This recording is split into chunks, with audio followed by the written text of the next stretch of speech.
Now, in 10 years after the tragic Zaria Massacre of December 2015, survivors and families of victims continue to endure pain without justice or closure, while perpetrators are said to remain unpersecuted. This is a submission of the Islamic Movement of Nigeria as it commemorated the 10th year anniversary of the unfortunate incident.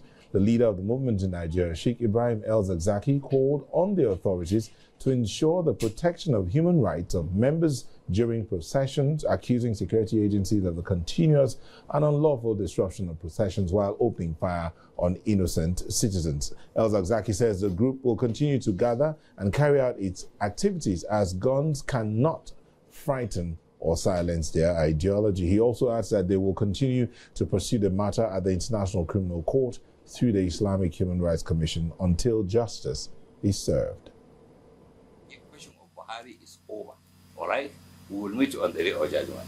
But this government, at least they knew something wrong has been done.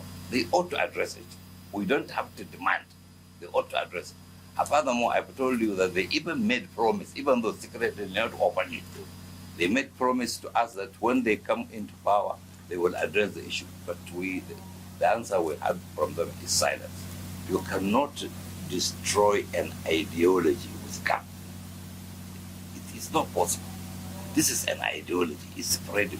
We are speaking. We are writing. And you want to shoot.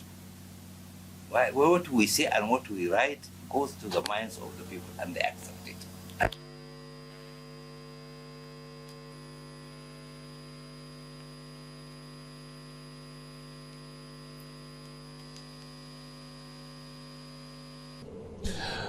Welcome back. I'm now being joined by Professor Abdullahi Danladi, Chairman, Resource Reform of the Islamic Movement in Nigeria. Thank you for joining us, Professor. Oh, thank you. So what will the Islamic Movement of Nigeria call justice in light of this situation?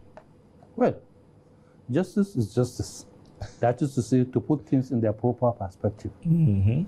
Now, it is a record. History has recorded 10 years ago, whereby the federal government of Nigeria sent its military and attacked Sheikh Al-Zakzaky and his followers, killing, maiming, burning, destroying properties, Islamic centers. So the damage is so numerous. Now, justice will demand, one, the perpetrators of this evil act should be brought before a court of law and tried, established, and then punished accordingly. Those that have been killed, where can you see them to give them justice? At least they have parents, they have families. Their families need to be compensated because human life is not supposed to be wasted. Okay, but in the light of the proscription of this group, shouldn't the Islamic movement be seeking legal clearance on this before you continue your processions and seeking for justice? Well, let's assume, for just argument's sake, suppose you have proscribed a movement. And also, this proscription came after the Zaria Massacre. That is one. Two, suppose there's a proscribed movement and the movement refused to be proscribed and is carrying out its activities. What is the punishment of such a group of people? Is it just come and kill them randomly? Does that tell you with common sense? What do you think should be the right thing? Now, if you have been told if you've been told that your organization or your group is an illegal of course, we have taken cases, right? The case is before the court of law. Okay. It has been presented and all procedures have been followed. In fact, we're only waiting for development of the judgment. But we believe somehow there are some invisible hands.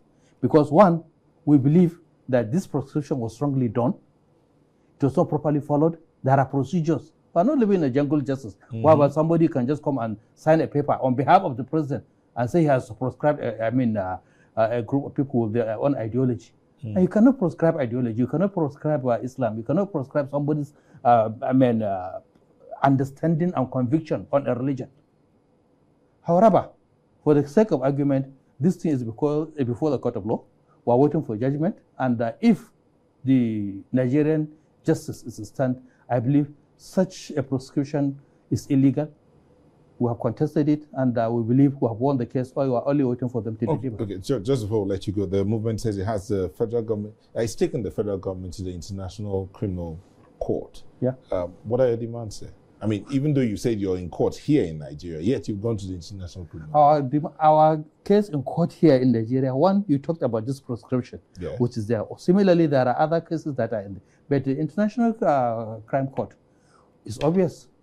A crime has been committed of scale and magnanimity which has not been recorded before in the history of Nigeria, whereby you meet somebody with this group of followers, you descend on them and kill thousands. Let's take the minimal. The secretary to the Kaduna State government confessed before a public hearing that they have buried 347 people. Now, what happened to these people? Nobody has been proscribed. Nobody has been punished. So what we are demanding is that, one, there should be an international and independent investigation into the matter. The chain of commands, who gave this command? Both the political and the military leaders. Now, two, to establish that a crime has been committed. And when you establish such then it demands for the punishment of those that have perpetrated the crime. All right, thank you so much. And also, the public should be made to understand the gravity of what has happened. There are people that are still carrying wounds, and imagine somebody losing her 6 children, a husband, and a niece. Such a person needs to tell the world how she has gone through, what she has gone through. There's somebody who has been fried right now. He was burnt alive by the Buhari government. Now the world needs to know why and how have these people been surviving this thing. All right, thank you very much, Professor Abdullahi Danladi, Chairman, Resource Forum of the Islamic Movement of Nigeria. Thank you. Yeah, welcome. And we wish you luck in your endeavors. Thank you so much. Yeah, okay.